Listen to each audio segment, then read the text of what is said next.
Всем привет, друзья! Сегодня покажу, как рисовать череп на наплечнике рыцаря. Рисовать базовую я начну вот этим вот цветом. Scale 75.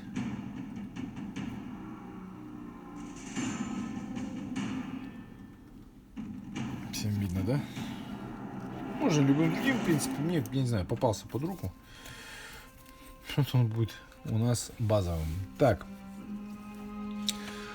Как всегда, лучше всего набросать его карандашом. Я пытался, у меня что-то тут не пошло.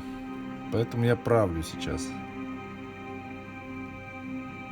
Сразу же. Посмотрим сейчас. Сначала делаем набросок, как всегда.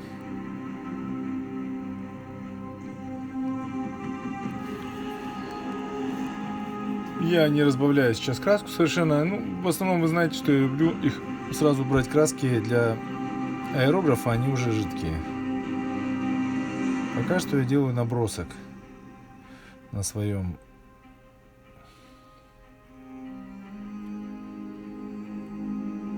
или на нашем наплечнике.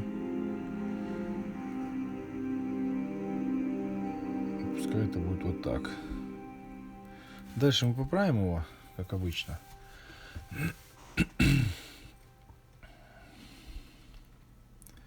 Вот здесь мы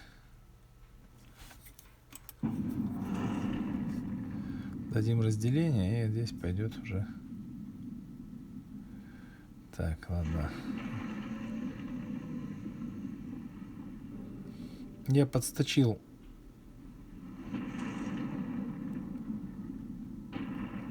украшения на нем специально, чтобы они не мешали мне.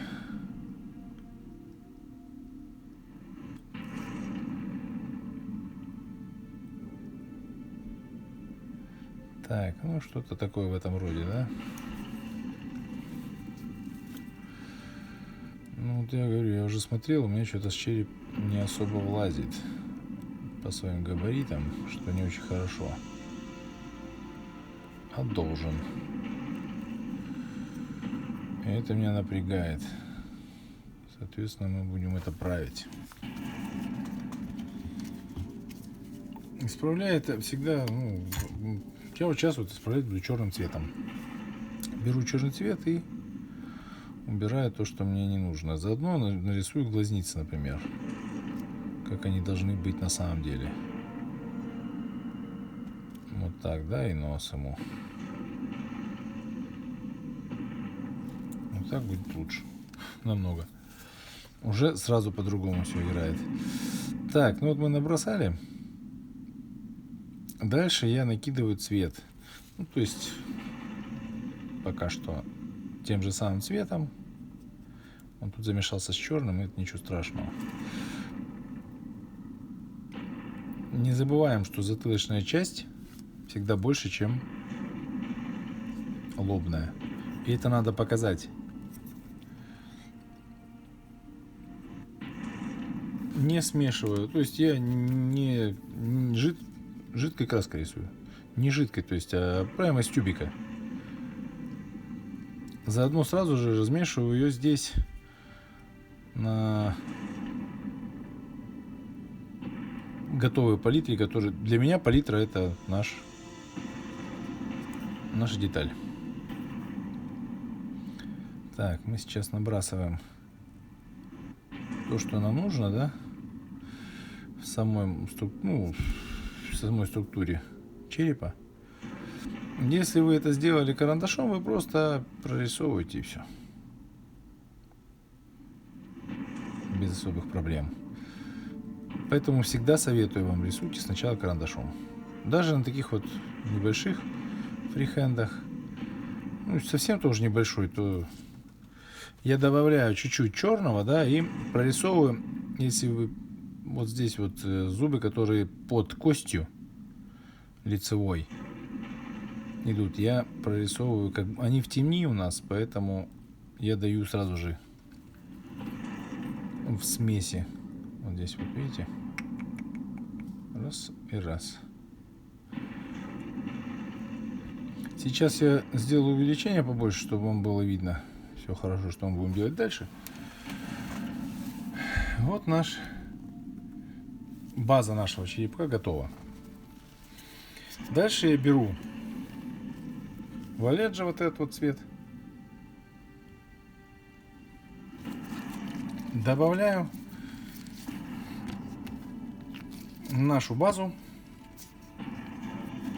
Могу даже подвинуть вам поближе, чтобы вы видели, что я буду делать. Сейчас я просто беру его, он уже разбавлен, поэтому сейчас я дам самые пики светлые, да? Я их по себе выделю пока что. Дальше мы с ними еще будем работать.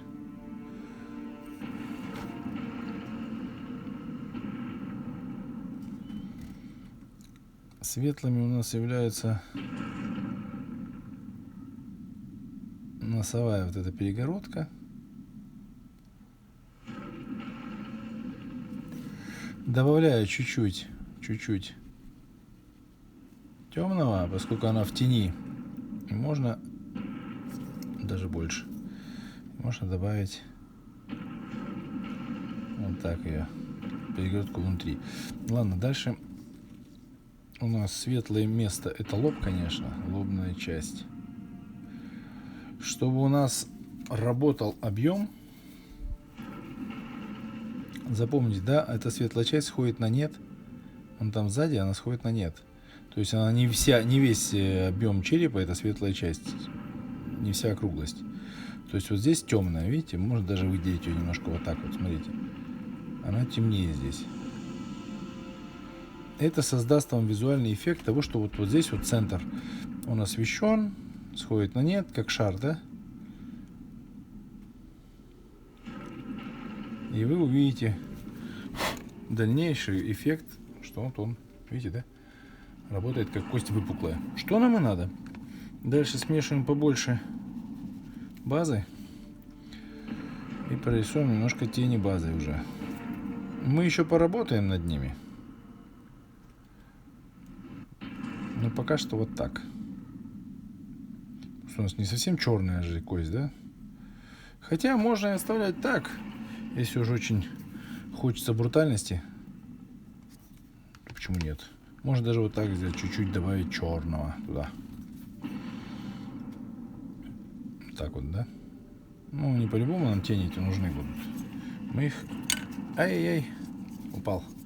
Мы их показываем.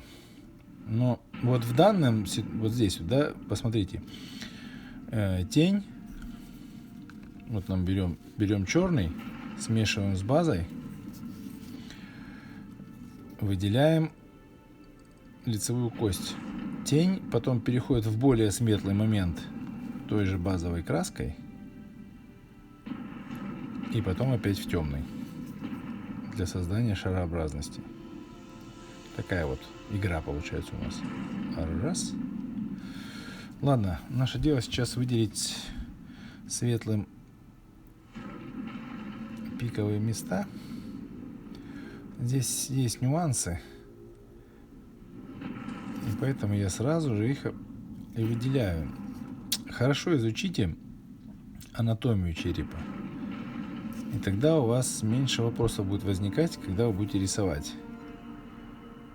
Если у вас краска подсыхает, да, всегда можно добавить чуть-чуть водички. Итак, вот здесь я рисую более темным, потом беру светлый. Потому что даю сразу объем, что глазница уходит в темноту, да, видите, внутрь. У него есть объем тоже свой. Вокруг носа нашего, опять же, видите, да, темная часть, чтобы дать объем. Здесь вот будет впадинка у нас. Если вы посмотрите на настоящем черепе, там есть она. Поэтому я оставляю ее. Даю объемчик такой небольшой, ну, смешивая с базовым, мы даем небольшой объем. Дальше вот эта вот косточка Мы ее показываем.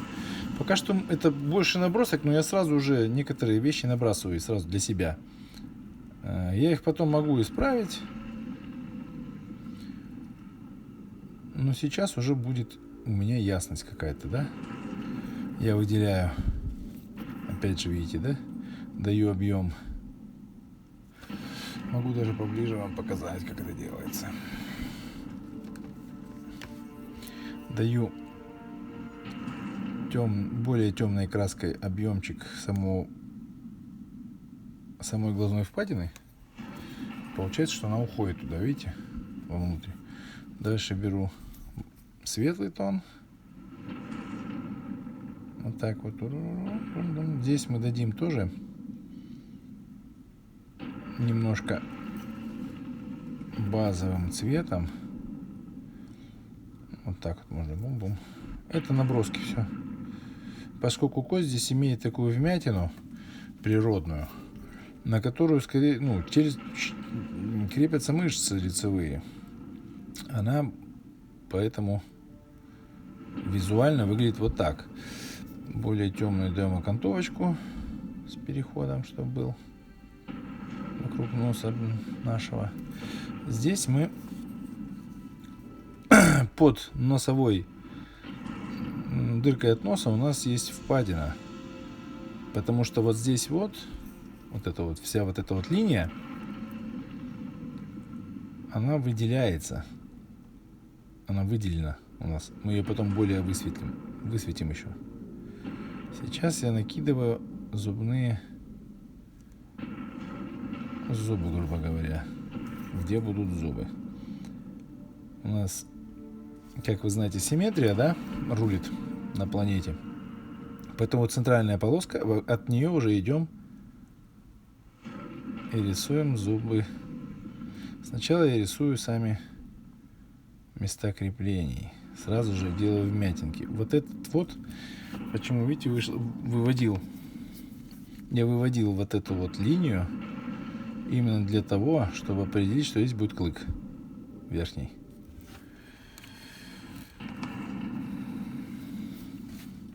То же самое здесь. У нас получается раз, и клык получается с каждой стороны по 3, да, видите, зуба от лицевой.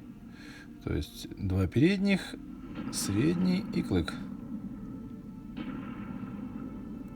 Промежуточный, то есть и клык. Дальше у нас они уходят вглубь. Там уже пошли жевательные зубы, я их рисую, поэтому более темной краской выдаю. И они такие, они визуально, видите, сдвинуты. То есть их не видно во весь фронт, поэтому они и сдвинуты визуально. Вот наш первый набросок. Сейчас я его проработаю немного и приступим дальше уже к проработке деталей.